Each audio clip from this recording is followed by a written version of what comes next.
Baik, selamat pagi anak-anak. Hari ini kita akan belajar tentang peluang kejadian. Kalian bisa lihat di halaman 108 di buku LKS-nya, yaitu di bab 4 ya, tentang peluang kejadian. Nah, sebelumnya kalian sudah belajar tentang kaidah pencacahan. Jadi, Ibu harapkan kaidah pencacahan itu sudah kalian mengerti, karena di peluang ini memerlukan konsep dasar tentang kaidah pencacahan ya. Nah, sebelum kita belajar lebih lanjut, awal dari peluang kejadian ini kita harus pelajari tentang yang namanya percobaan, ruang sampel, titik sampel, dan kejadian. Nah, yang pertama itu ada percobaan. Jadi Ibu menggunakan tabel saja ya, agar nanti Ibu langsung menjelaskan contoh, pengertian ya, dan sebagainya. Nah, jadi misalkan ada percobaannya, kemudian ada ruang sampel, kemudian ada titik sampel,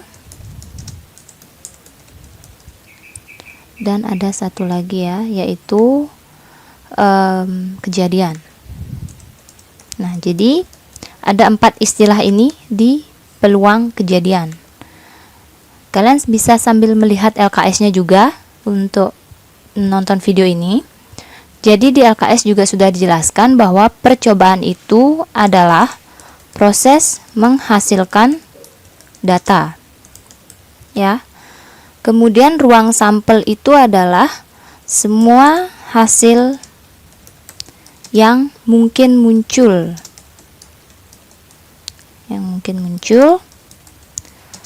pada suatu percobaan.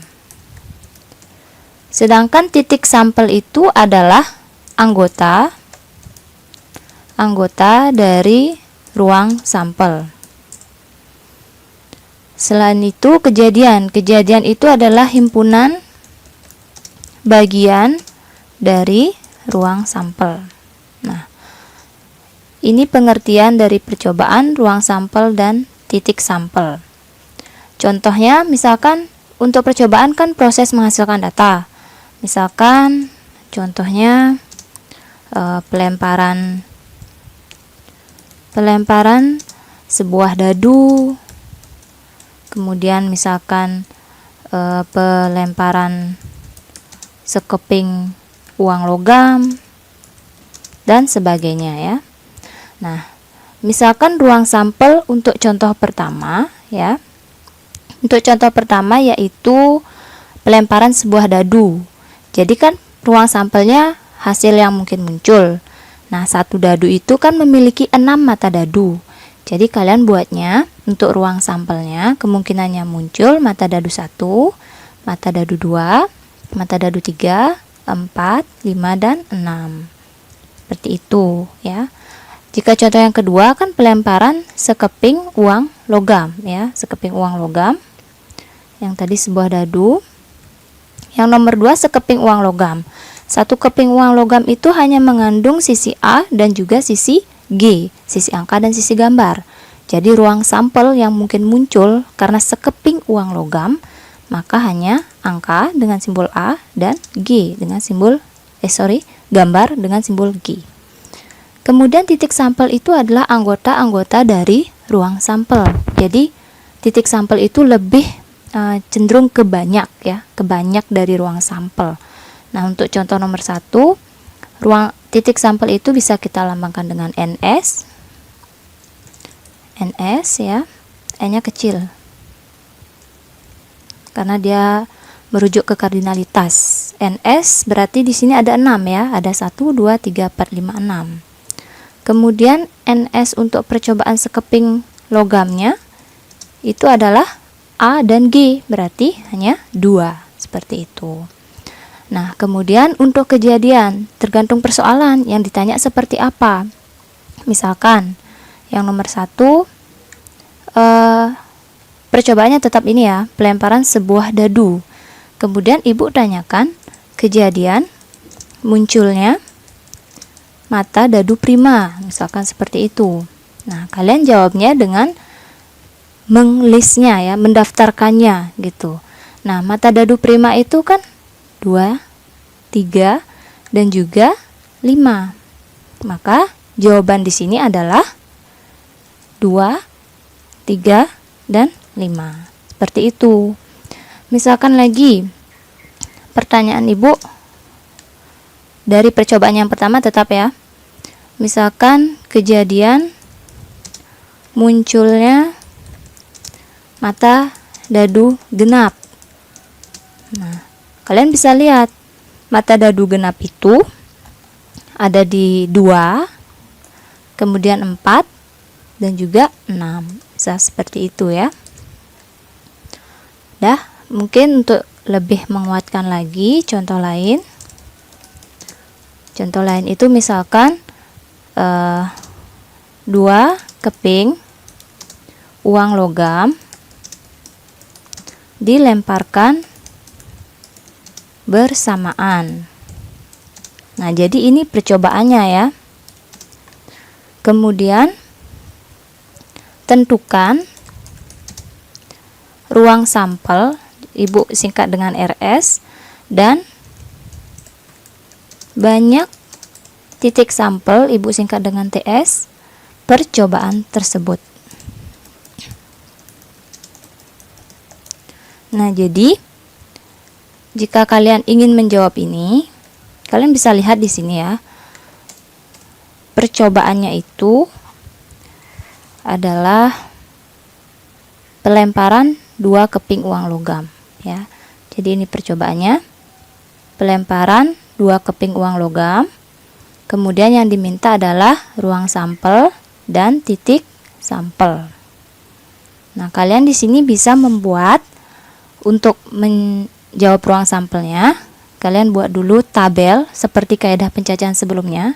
Jika 2 keping, berarti di sini logam 1. Kemudian di sini logam 2.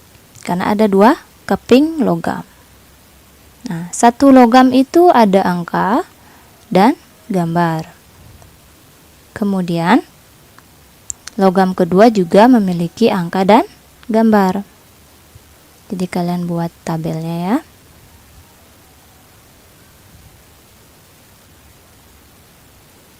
Buat tabelnya seperti ini.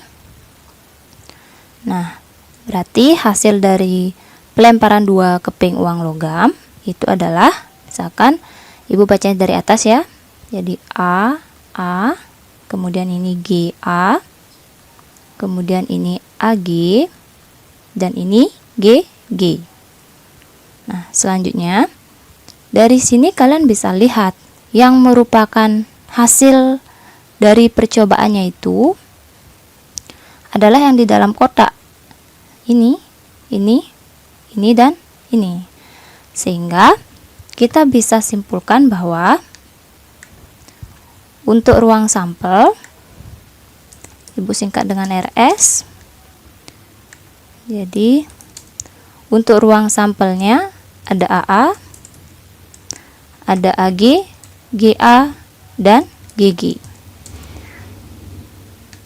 Kemudian untuk titik sampelnya itu berarti ada 4 ya. Sudah, seperti itu saja yang ditanya ya. Nah, misalkan untuk memperkuat lagi contoh nomor 2. Dari sebuah kotak yang berisi 9 kelereng, diambil 2 ya, diambil 2 kelereng sekaligus atau secara bersamaan boleh. Nah, tentukan banyak anggota ruang sampelnya. Nah, tentukan banyak anggota ruang sampel nih. Nah, berarti cara kita menjawab, kalian bisa lihat di sini menggunakan kombinasi karena mengambil 2 bagian dari 9 bagian yang ada.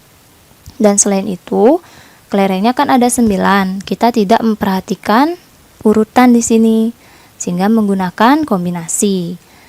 Oleh karena itu, jawabannya di sini itu adalah mengambil 2 unsur dari 9 unsur yang ada, yaitu 9C2. Hasil sesuai dengan rumus kombinasi, berarti N-nya 9, N faktorial per R faktorial, ini R-nya 2 faktorial, N kurang R, 9 kurang 2 faktorial. Ibu anggap di sini kalian sudah mengerti menghitung tentang kombinasi. Jadi di sini langsung saja Ibu jawabnya itu yaitu 36. Dan jangan lupa kalian buat kesimpulan ya. Jadi mungkin Ibu taruh sini. Jadi banyak anggota ruang sampelnya adalah 36. Ya, atau NS boleh di sini. Isi NS. NS. Oke. Nah, untuk contoh selanjutnya, misalkan kalian bisa lihat juga di halaman 109 ya. Kalian lihat contoh halaman 109. Jadi Ibu tidak buat soalnya ya, Ibu hanya buat pertanyaannya saja. 2 buah dadu dilempar bersama. Jadi poinnya 2 dadu ya. Dan tuliskan dalam bentuk himpunan kejadian. Misalkan yang A itu ditanyakan, ini kejadiannya yang ditanya ya.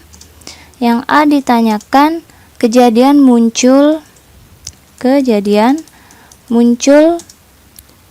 hasil kali mata dadu adalah 6. Nah, misalkan kalian ingin membuat tabelnya. Cara membuat tabel 2 dadu sama seperti 2 logam ya. Misalkan di sini dadu 1, di sini dadu 2. Nah, Ibu buatkan tabel dulu supaya gampang nanti ngisinya. Jadi kita ambil 7 ke sini dan 7 ke bawah.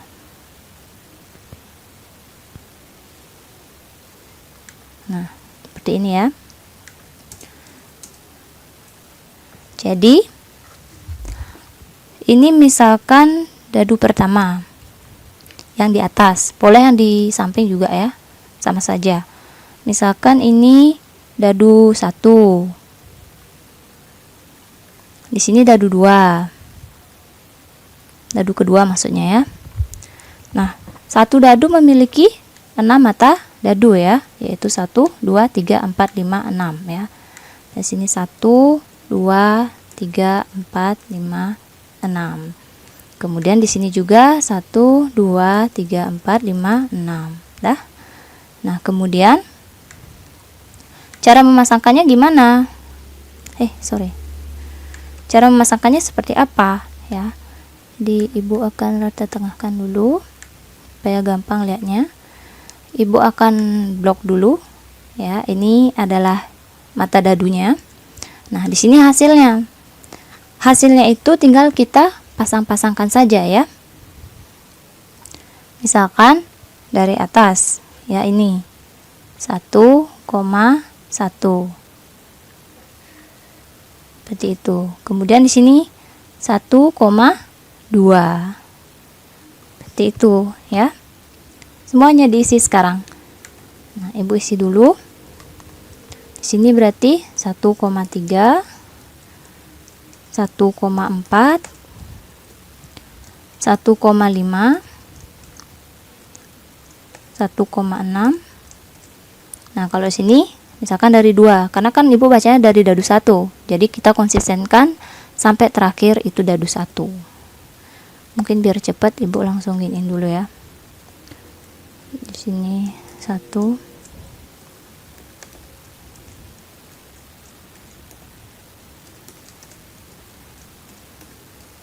Ini terus dah ke bawah 222, nanti pasangkan dengan 1, 3, 4, 5, 6. Seperti itu.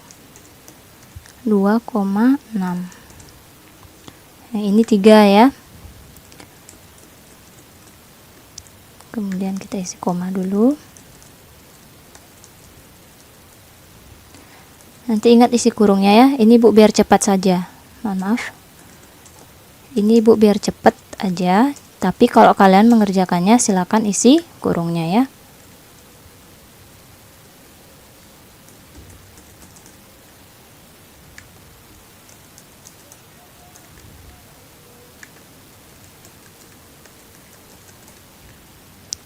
Ini juga.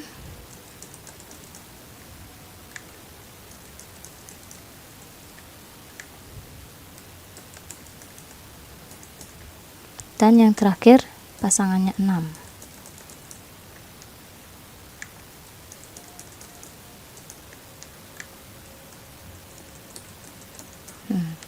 Nah, sekarang dari sini kan soalnya minta kejadian muncul hasil kali mata dadu 6. Kalian cari di sini ya. Yang mana yang menghasilkan pasangan ketika dikalikan dia jadi 6 ya. Ini tidak mungkin ya yang ini. Karena 2 kali 1 itu berapa? 2 kali 1 itu 2. Jadi bukan yang ini ya. Yang ketika dikali jadi 6. Nah, otomatis di sini 1 kali 6 ya. Kemudian 2 kali 3. 3 kali 2. 6 kali 1. Ya, hanya ada 4 ya. Sehingga kalian simpulkan bahwa jadi, jangan lupa isi jadi ya. Cukup kalian buat kesimpulannya seperti ini. Jadi A kurung kurawal dulu. Nah, tadi kan 1,6. Kemudian 2,3. Kemudian 3,2 dan yang terakhir 6,1. Jadi inilah banyaknya kejadian. Perlu kalian catat bahwa ketika, ini catatannya ya, ketika kalian ditanyakan ruang sampel ya, catatan,